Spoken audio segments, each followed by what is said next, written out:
तो आज मैं आपके साथ विंटर की मेरी best seller cake carrot cake की रेसिपी शेयर कर रही हूँ। वैसे भी रेड वाली गाजर अब बिल्कुल मार्केट से चली गई हैं, बट मुझे 2-3 मिल गई थी, तो अब उसका हलवा तो नहीं बन सकता, तो मैंने सोचा आज आपके साथ ये कैरेट केक की रेसिपी शेयर करती हूँ, जो बहुत ही ज़्यादा यमी होता है और इतना टेस्टी बनता है। और सबसे अच्छी बात है कि ये आटे से बनता है।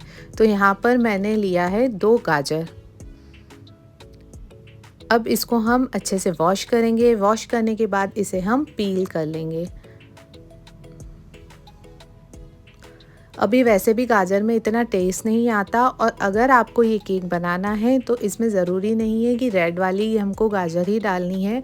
ऑरेंज वाली जो अभी समर्स में कैरेट आ रही हैं, उससे भी आप इजीली ये केक बना सकते हैं और बिल्कुल एज इट इज़ इसका टेस्ट वगैरह बिल्कुल सेम ही होता है।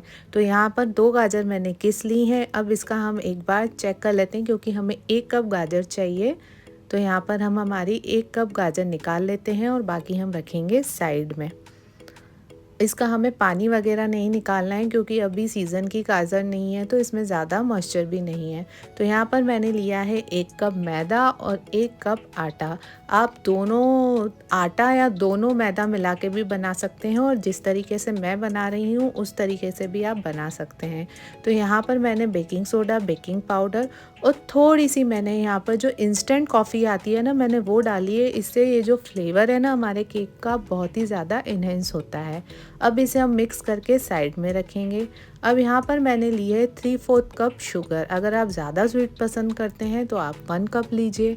और इसमें मैंने 10 से 15 डाले हैं बादाम, और इसका हम एक फ़ाइन पाउडर बना लेंगे। स्वीटनेस आप अपने हिसाब से और कम कर सकते हैं और बढ़ा सकते हैं। इसमें हम कंडेंस्ड मिल्क यानी मिल्क मेड डालेंगे उसके रिचनेस के लिए, क्योंकि ये केक नॉर्मल ड्राई केक नहीं है, ये एक प्रोफेशनल केक है जो बहुत ही रिच फ्लेवर में होता है। तो ये देखिए हमारा एक ये फाइन पाउडर बन के तैयार हो गया है। अब इसे हम साइड में रखेंगे। अब यहाँ पर मैंने लिया है रूम टेम्परेचर पे मेल्टेड बटर। मैं सारे मेजरमेंट्स हैं वो आपको डिस्क्रिप्शन बॉक्स में दे दूँगी। आप बिल्कुल सही मेजरमेंट लेंगे तो आपका परफेक्ट फर्स्ट बार में ही, और अगर आप बिगनर हैं तो पहली बार में ही ये केक बना सकते हैं। अब मैंने रूम टेम्परेचर वाला जो बटर लिया था, सॉल्टेड अमूल वाला। अब इसमें हम हमारा शुगर पाउडर, और यहाँ पर मैंने लिया है मिल्क मेड। पहले हम इन्हें एक स्पैचुला से अच्छे से मिक्स कर लेंगे। उसके बाद हम बीटर पर 2 की स्पीड पे इसको अच्छे से बीट करेंगे। हमें इसे तब तक बीट करना है जब तक कि इसका कलर पेल येलो कलर का यानी लाइट येलो कलर का नहीं हो जाता और ये एयरी नहीं हो जाता। ये थोड़ा सा फ्लफ़ी हो जाएगा हमारा बैटर। और अगर आपके पास ये बीटर नहीं है तो जो नॉर्मल विस्कर आता है आप उससे भी कर सकते हैं, पर थोड़ी सी मेहनत ज़्यादा लगती है और टाइम ज़्यादा लगता है। ये करीबन 3 से 4 मिनट में ये हमारा इस तरीके से पेल येलो कलर का हो जाएगा। और अगर आप विस्कर से करेंगे तो आपको कम से कम 7 से 8 मिनट लगेंगे। नॉर्मली ये वाला आपका बैटर इस तरीके से हो जाएगा। अब इसे स्पैचुला से हम मिक्स करेंगे। यहाँ पर मैंने वनीला एक्सट्रैक्ट डाला है, आप वनीला एसेंस भी डाल सकते हैं।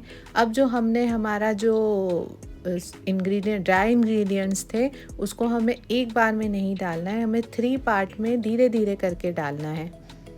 और अगर इस तरीके से आपसे स्पैचुला से ये बैटर मिक्स नहीं होता है तो 1 की स्पीड पे आप करीबन 30 से 40 सेकंड के लिए इस बैटर को बीट कर सकते हैं।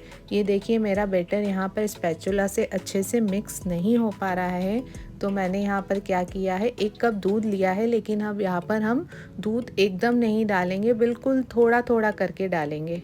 एकदम डालने से क्या होगा कि इसमें एयर आ जाएगा। अब इसमें मैं थोड़ा थोड़ा करके 1 की स्पीड में हल्का सा बस इसको घुमाऊंगी, ताकि ये सारे जो इंग्रेडिएंट हैं आपस में मिक्स हो जाए। हमें इसे ज़ोर ज़ोर से नहीं घुमाना है, वरना हमारा जो केक है वो अच्छे से फ्लफ़ी नहीं बनेगा। तो ये देखिए मैंने सारे बैटर को मिक्स कर दिया है। ये ज़्यादा रनी बैटर नहीं है, ड्रॉपिंग उसमें है। अब इसमें इस स्टेज पे हम डालेंगे हमारी जो कैरेट है।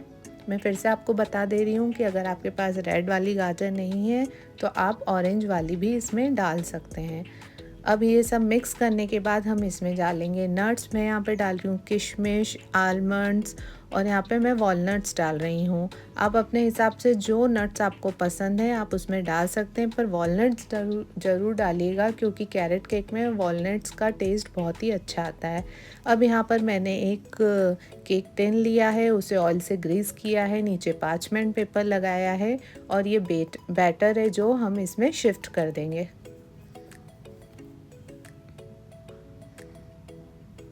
इसको पूरा शिफ्ट करने के बाद 2 से 3 बार हम इसको टैप करेंगे। टैप करने के बाद मनचाहे जो भी ड्राई फ्रूट है उससे हम इसे गार्निश करेंगे। तो मैं यहाँ पर walnut, chopped almond, chop pistachio डाल रही हूँ और ऊपर से थोड़ी सी मैं क्रैनबेरीज़ भी डालूँगी क्योंकि क्रैनबेरीज़ केक्स में बहुत ही अच्छी लगती है और मेरे बच्चों को क्रैनबेरीज़ बहुत ही ज़्यादा पसंद है।